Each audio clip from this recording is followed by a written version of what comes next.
You are listening to WBHM Digital Broadcasting, the best in paranormal talk, only on Paranormal Experience Radio, broadcasting live out of Birmingham, Alabama.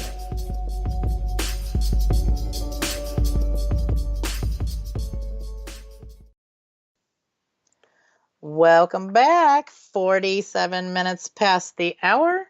You are listening to Ghost Talk Radio with me as your host, Shelly Robinson, and we are broadcasting live on station WBHM DB. I've been discussing holiday hauntings, namely Thanksgiving, since it was yesterday. If you missed the first part of the show, you can always listen to our show archive at your leisure on Spreaker, Google Play, iTunes, and iHeartRadio. We'll post the archives on our Ghost Talk Radio Facebook page. Just go to Facebook, pull up the search bar, type in Ghost Talk Radio, and we'll pop right up. And while you're there, give us a like, give us a follow. Now, during break, we had a question from Andy and Renee Morgan. They wanted to know if I had ever been to the Gill House in Tennessee. And I haven't. There are a lot of fantastic places that I hear a lot of things about. People get a lot of evidence, and it's really haunted, and they're doing a lot of good research. I don't know. There's so many I haven't even been to yet. I mean, I've been to a lot of places, not that one, not yet. And good luck. They're investigating tomorrow night, I think. So good luck. May the ghosts be with you tomorrow night.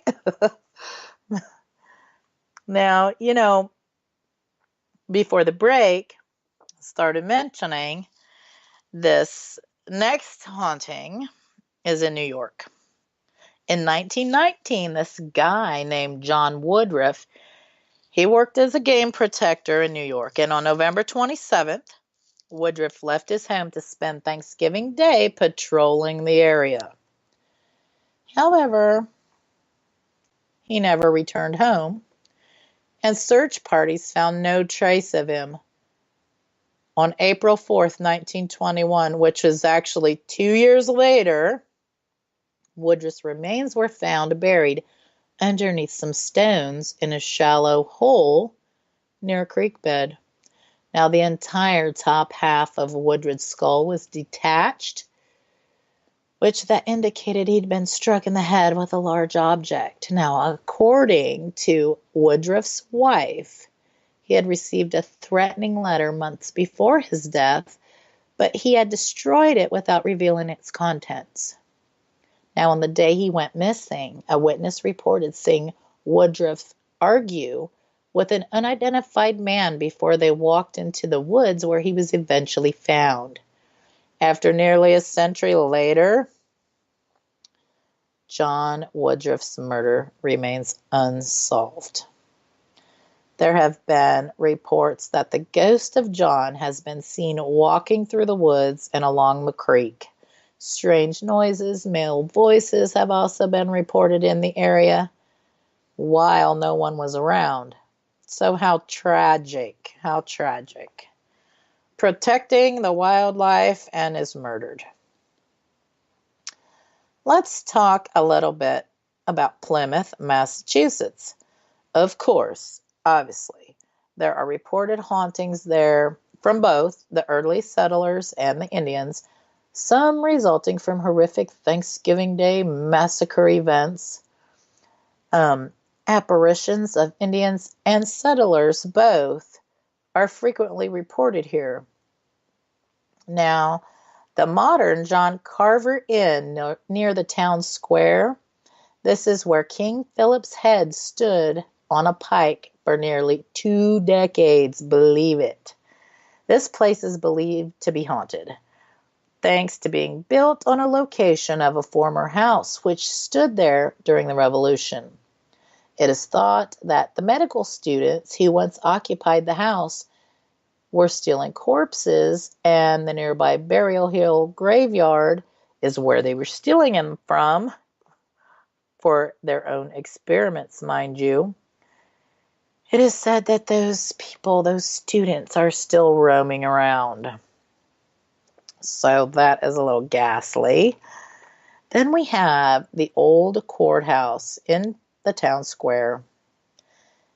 It's also thought to have its own special ghosts. Window shades are pulled to the side by invisible hands when the building is empty, as though something inside wants to see out. Footsteps approaching when no one is there have also been experienced by many people, as well as the sound of melting ice echoing through the building. And that building was built in 1749, by the way. So it's pretty old. Now, the courthouse also at one time was even used as a temporary morgue, and some of the bodies had to be lowered into the town brook so that they could thaw. Oh, dreadful. They were interned into a mass grave on Burial Hill. Captain James McGee, he survived the ordeal, which was this sinking ship, but he requested that when he did die, on his death, that he be brought back to Plymouth and buried with his lost crew. His ghost is still spotted in the graveyard, along with the other unfortunate people who perished in the harbor at that time. And that's one of the largest contingents of spirits that haunts, Plymouth today. And I guess people see them all the time. Now, there's these graves on Old Burial Hill, and they date back to the 1600s. Though most of them is now, they're gone because they were carved of wood back in the day. It sits on the site of once was Fort Hill, where the Pilgrims built their forts and meeting houses. Now, some of those first residents are still buried there, including William Bradford, as well as the last surviving passenger who came over on the Mayflower. And it sits atop Layden Street, which once ran through Plymouth Plantation, which was the first European street in the New World. Now, the most evoked spirits in the very haunted Plymouth are of a Victorian couple who visit the Old Burial Hill Cemetery to pay respect to their lost daughter.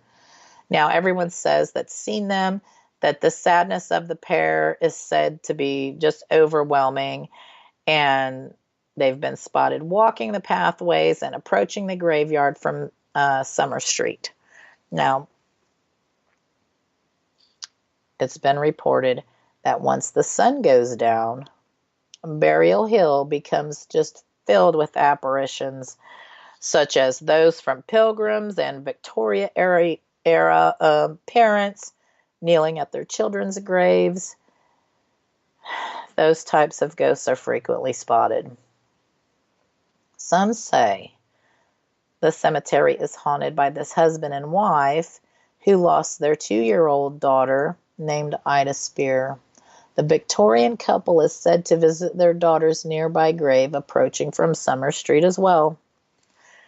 Another Native American spirit who was given the name of Mary, she also frightens people on occasion, pacing the stairs facing the town square and occasionally coming after visitors.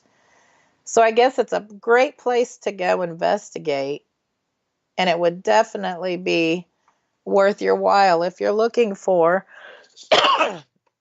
something with a lot of sightings and a lot of history. That would definitely be the place to go. Plymouth, Massachusetts.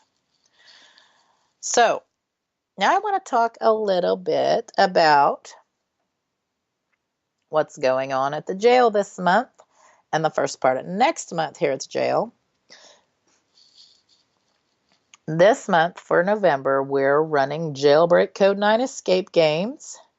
And this month's theme is 187 Construction Company, where you apply for a job, and if you escape, you become a well-paid employee. However, if you fail to escape, you will meet your demise. Next month, the theme for December is Sheriff Cletus Bodine, Down and Dirty. And actually, that is one of our newest themes, and it's been pretty popular. I will tell you all, the games are a ton of fun. You do get locked up in the cell blocks of Ohio's most haunted jail. And at times, the resident ghosts here do interfere with the gameplay. I talk to them, but sometimes it doesn't do any good.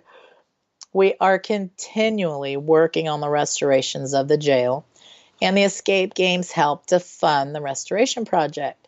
So if you would like more information on our escape games or to book a game session, just go to jailbreakcode9.com, and that is the number 9, and you'll find all of the information there and our schedule for the months ahead, what theme is playing. Coming up on our December 7th Ghost Talk Radio show, Kristen Boyd will be joining me, and we will be talking about spirit communications, and we will attempt to do a live EVP session so all of you can hear, hopefully, what goes on at the jail like we hear it all the time. I am super excited about that, and we have had instances where our resident ghosts had spoke out and they were heard on the air, but we are going to use a portal, so you'll be sure to hear them. If they talk, you'll hear them. So I am looking forward to that show, and I'm pretty excited about that. Here is what we have coming up on our wonderful network, WBHM-DB. Sunday nights at 8 p.m. to 10 p.m. Eastern, we have Fate Magazine Radio with host Kat Hobson.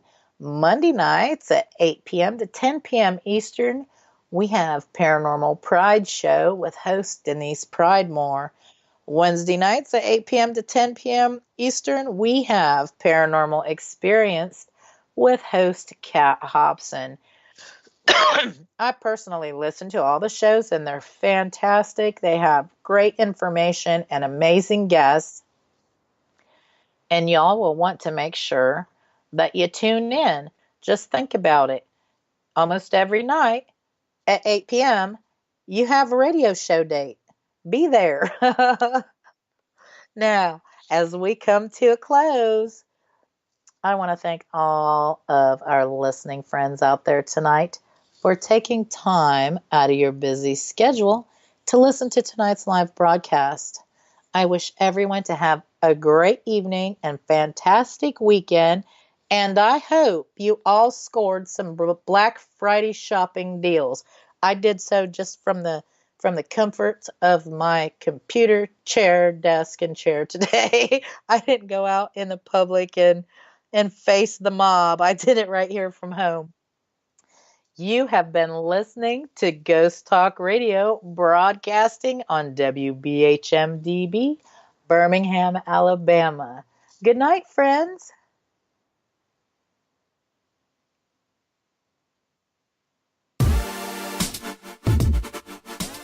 You're listening to WBHM, Digital Broadcasting, the best in paranormal talk, only on Paranormal Experienced Radio, broadcasting live out of Birmingham, Alabama.